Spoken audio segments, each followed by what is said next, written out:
समझ लीजिए जिस तरह मनी प्लांट की आप केयर करते हैं वैसे ही इस पौधे की केयर करेंगे तो आपके पास 12 महीने ये पौधे कभी मरेंगे नहीं।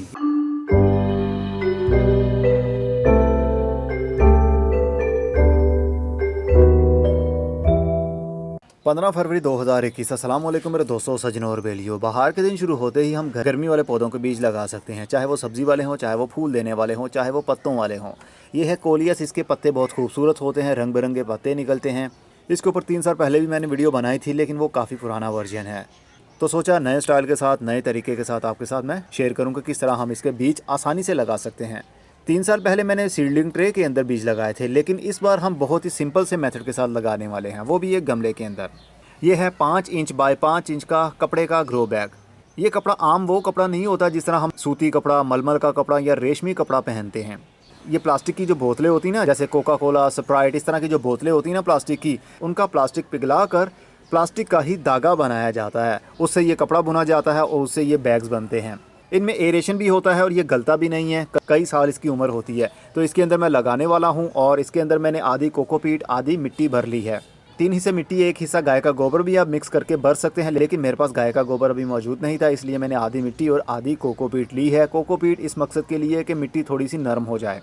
कोकोपीट कोई खाद नहीं है, ना इसके अंदर नाइट्रोजन है, ना फास्फोरस, ना पोटेशियम। सिर्फ और सिर्फ मिट्टी को सॉफ्ट करने के लिए हम इसको इस्तेमाल करते हैं। मिट्टी गमले के अंदर भरने के बाद में हल्का सा पानी मैंने दिया है ताकि थोड़ा सा नरमपन इसके अंदर मौजूद हो, और उसके बाद मिट्टी के सरफेस को मैंने हल्का हल्का सा दबा कर बराबर कर लिया है।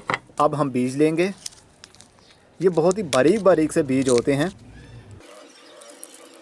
ये देखिए कितने बारीक से बीज हैं इनके, चमकदार छोटे छोटे काले रंग के बीज।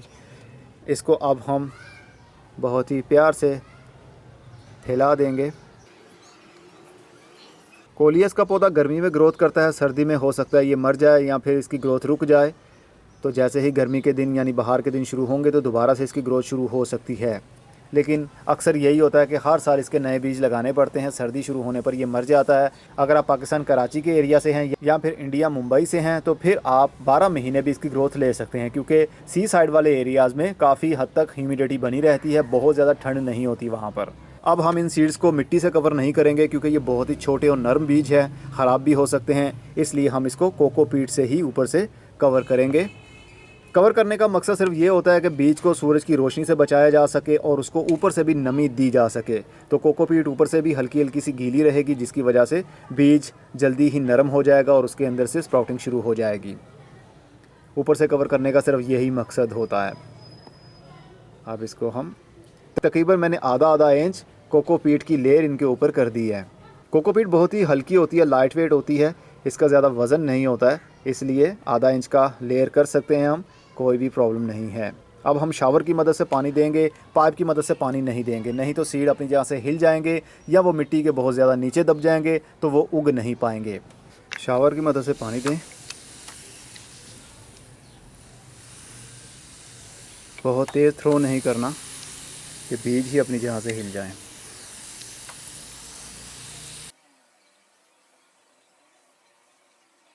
चलिए जनाब, अब इसको हम शेडी एरिया में रख देंगे। अगर चाहें तो अभी फुल धूप में भी रख सकते हैं, क्योंकि फुल धूप में ना तो ज़्यादा हीट है और ना बहुत ज़्यादा ठंडक है, इसलिए हम इनको कहीं भी रख कर इनकी ग्रोथ शुरू करवा सकते हैं। बस ऊपर वाला सरफेस कभी ड्राई नहीं होना चाहिए, हल्का हल्का सा नम रहना चाहिए हर टाइम। मिलते हैं कुछ दिन बाद। 27 फरवरी 12 दिन बाद। कोलियस के बहुत सारे बीज जर्मिनेशन शुरू कर गए हैं। ये छोटे छोटे से पौधे कोकोपीट को हटाते हुए बाहर पौधों की सूरत ले रहे हैं। ये बीज के अंदर से निकले पहले 2 पत्ते होते हैं, जिसको ट्रू लीव्स कहते हैं। अब फर्दर इनके आगे जो ग्रोथ होगी वो कोलियस के कलरफुल पत्तों की होगी। अभी तो ये हरे रंग के ही हैं। आहिस्ता आहिस्ता से जैसे जैसे ये बड़े होंगे, इनको धूप लगेगी, टेम्परेचर कम ज़्यादा होगा तो इनका कलर भी चेंज होना शुरू हो जाएगा। बस पानी की कमी नहीं होनी चाहिए। जब भी कोकोपीट ऊपर से खुश्क होना शुरू हो तो आप शावर की मदद से पानी दे सकते हैं। 22 दिन बाद कोलियस के पौधे थोड़े थोड़े से और भी अब बड़े हो गए हैं। इनके ट्रू लीव्स खिलने के बाद में जो बीज के अंदर कुदरत ने 2 पत्ते रखे होते हैं वो सूखे होते हैं, लेकिन जैसे ही उनको नमी मिलती है तो वो नरम होकर खिलना शुरू हो जाते हैं। तो ये वही बीज के अंदर के 2 पत्ते हैं। अभी ये काफ़ी हद तक छोटे हैं, अभी ट्रांसप्लांटिंग के बिल्कुल भी काबिल नहीं है। इस स्टेज के ऊपर पानी आपने शावर की मदद से ही देना है। अगर पाइप की मदद से थ्रो करेंगे तो फिर ये मिट्टी के नीचे दब जाएंगे या पत्तों के ऊपर मिट्टी आने की वजह से ये पौधे ही नीचे दबकर मर जाएंगे। बारीक पानी का शावर करें, मिट्टी को हर वक्त हल्का सा नम रखें, बहुत ज़्यादा ड्राई नहीं करना और ना ही बहुत ज़्यादा आपने पानी देना है कि वो मिट्टी ही हर वक्त वेट रहे। अभी ये शेडी एरिया में ही पड़े हुए हैं, फुल धूप वाले एरिया में अभी मैंने इनको नहीं रखा है। जब ये ट्रांसप्लांटिंग के काबिल हो जाएंगे उसके बाद हम इनको फुल धूप में भी रख सकेंगे, लेकिन मई जून जुलाई के महीने की फुल धूप में नहीं रखना, नहीं तो ये सर्वाइव नहीं कर पाएंगे। इनको शेडी एरिया में ही रखना है। देखते हैं कब तक ये और बड़े होते हैं। 35 दिन बाद अब हमारे पौधे ट्रांसप्लांटिंग के काबिल तो हो चुके हैं। इनके पत्तों की ग्रोथ भी शुरू हो गई है और इन्होंने अपना रंग भी दिखाना शुरू कर दिया है। बस पानी की कमी सरफेस के ऊपर नहीं होनी चाहिए। चाहे तो इनको ट्रांसप्लांट कर सकते हैं, चाहे तो ना करें। अब इन कुछ पौधों से बहुत सारे मैं पौधे बना सकता हूँ फ्रॉम कटिंग, लेकिन अभी नहीं, जब तक ये हमारे पौधे कम से कम 6 से 7 इंच के नहीं हो जाते। जब ये थोड़े थोड़े और बड़े होंगे तो इनकी कलमें हम काटेंगे और अलग से पौधे बना लेंगे। इस तरह हमारे पास और भी बहुत सारे पौधे बन जाएंगे। लेकिन कलमें लगाना तो इसका आसान है, लेकिन इनको ट्रांसप्लांट कैसे करना है इसके ऊपर आज देख लेते हैं। क्योंकि हो सकता है आपने बहुत सारे बीज इसी तरह छोटे से गमले के अंदर लगाए हों और बहुत सारे पौधे बन गए हों। अगर उनको ट्रांसप्लांट नहीं करेंगे तो हो सकता है रूट बाउंडिंग भी हो जाए। इसलिए ट्रांसप्लांट कैसे करना है वो भी सीख लेते हैं। अभी मेरे पास मिट्टी नहीं है, इसलिए मैं सॉफ्ट मीडियम के अंदर पौधों को ट्रांसप्लांट करने वाला हूँ।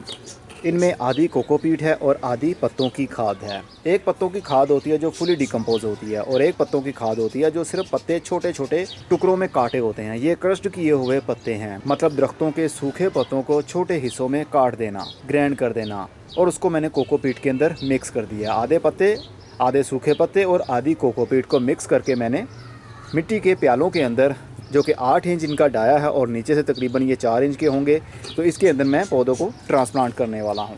ट्रांसप्लांट करना कोई भी मुश्किल बात नहीं है। कोलियस के ऊपर 3 साल पहले की मेरी वीडियो ऑलरेडी मौजूद है, किस तरह हमने बीज से लगाना है, किस तरह उगाया, किस तरह ट्रांसप्लांट किया। लेकिन इस वीडियो में हम बिल्कुल देसी तरीके के साथ चले हैं। 3 साल पहले सीडलिंग ट्रे के अंदर मैंने सीड्स लगाए थे, लेकिन इस बार गमले के अंदर ही लगा के आप लोगों को बता रहा हूँ। तो हमने छोटा सा एक टुकड़ा निकालना है, इसकी थोड़ी सी मिट्टी हटा दें, गमले को लीजिए, जहाँ पर उसको शिफ्ट करना है मैं सेंटर में पहले करता हूँ। सेंटर में थोड़ी सी मिट्टी को हटाकर इसको मैं दबा दूंगा। इसी तरह दूसरा लेंगे कोई पौधा। कोलियस के छोटे पौधे की जड़ों को हवा भी लग जाए तो भी कोई प्रॉब्लम नहीं होती है। जैसा कि ये देखिए इसकी जड़ें, इनको हवा भी लग जाए तो कोई प्रॉब्लम नहीं है। बस इनको पानी की कमी नहीं होनी चाहिए। बहुत टाइम के लिए ये मिट्टी और पानी से दूर नहीं होने चाहिए, नहीं तो फिर ये ज़िंदा नहीं रह पाएंगे।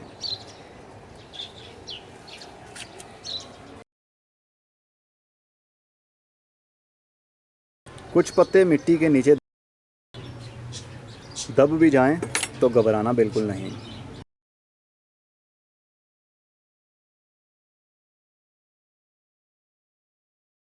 इस पौधे के पत्तों का कलर थोड़ा सा डिफरेंट है, इसमें पिंक शेड भी होगा, इसमें ब्राउन शेड भी होगा। तो जैसे जैसे पौधे बड़े होते जाएंगे इनके शेड हमें विजिबल होते जाएंगे। अभी ये छोटे हैं इसलिए ये ज़्यादा अपने रंग दिखा नहीं पाएंगे, क्योंकि अभी ये अपने पाँव पर खड़े नहीं हुए सही अंदाज से। ये वीडियो मैं आज ही अपलोड कर रहा हूँ। अगर आपने अभी तक सीड्स नहीं लगाए या लगाए हैं और आपको पता नहीं है कि इसकी आपने केयर कैसे करनी है, तो वीडियो देखने के बाद आपको काफ़ी हद तक पता चल जाएगा। इसी तरह मैं दूसरे प्याले के अंदर भी लगा लेता हूँ। जिस गमले के अंदर हमने बीज लगाए थे उस गमले की मिट्टी में दोबारा से गोडी करके मैंने फिर से पौधों को यहाँ पर भी ट्रांसप्लांट कर दिया है, कुछ को यहाँ पर, कुछ को यहाँ पर। तो एक पैकेट से हमारे पास कितने सारे पौधे बन गए।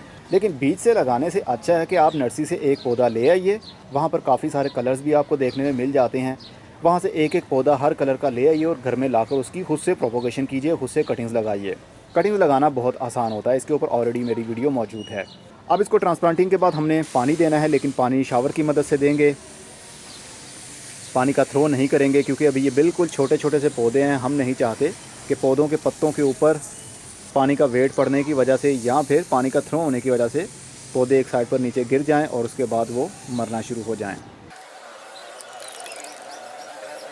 अब इसको हम कुछ दिनों के लिए, 4 से 5 दिनों के लिए शेडी एरिया में रखेंगे और उसके बाद इसको सेमी शेड में रख सकते हैं, जहाँ पर कुछ घंटे की धूप भी आती हो लेकिन ये पौधा दरमियाने मौसम का है, फुल धूप में और फुल ठंड में सर्वाइव नहीं कर पाता है, इसलिए इसको दोनों मौसम में बचाना पड़ेगा। जब बहुत ज़्यादा गर्मी हो, जैसे कि जून जुलाई की गर्मी बहुत हीट वाली होती है, ऐसे में हमने इनको शेडी एरिया में रखना है जहाँ पर पौधों की छाँव हो, उनके नीचे इनको रख सकते हैं।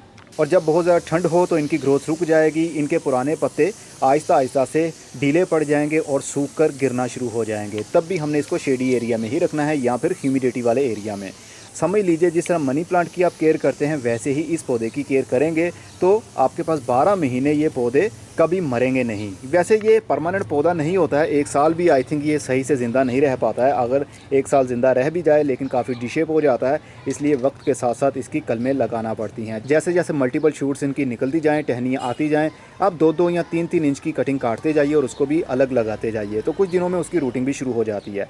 तो एक पौधे से आप हज़ारों पौधे बना सकते हैं। इस तरह आप प्रोपोगेशन करते करते बहुत सारे पौधे बना सकते हैं। लेकिन एक पौधे के ऊपर डिपेंड करना या एक पौधे की कटाई ना करना, ये डरते हुए कि हो सकता है कि अगर हम उस पौधे की कटाई करेंगे तो वो पौधा मर जाएगा, ऐसा नहीं है। इसकी जितनी ज़्यादा प्रूनिंग करेंगे, जितनी ज़्यादा कलमें काटेंगे, उतना ही ज़्यादा वो बुशी भी होगा, स्ट्रॉन्ग भी होगा, अपने पाँव पर सही अंदाज से खड़ा भी रहेगा, उसका जो तना है वो भी मोटा होगा, और जो कलमें आपने काटी हैं उससे आप बहुत सारे पौधे बना सकेंगे। होपफुली आपको डिटेल के साथ पता चल चुका होगा। और हाँ, अगर आपके पास ये चीज़ें नहीं है तो आप 3 हिस्से मिट्टी, 1 हिस्सा गाय का गोबर मिक्स करें, उसके अंदर पौधों को ट्रांसप्लांट करें। यकीन मानिए बहुत अच्छा रिजल्ट पाएंगे आप। मेरे पास अभी मिट्टी थी नहीं, इसीलिए मैंने ये यूज़ कर लिया है, नहीं तो मिट्टी ही सबसे पहले मैं यूज़ करता। अब मैं चलता हूँ, अपना बहुत सा ख्याल रखिएगा। खुदा हाफिज़।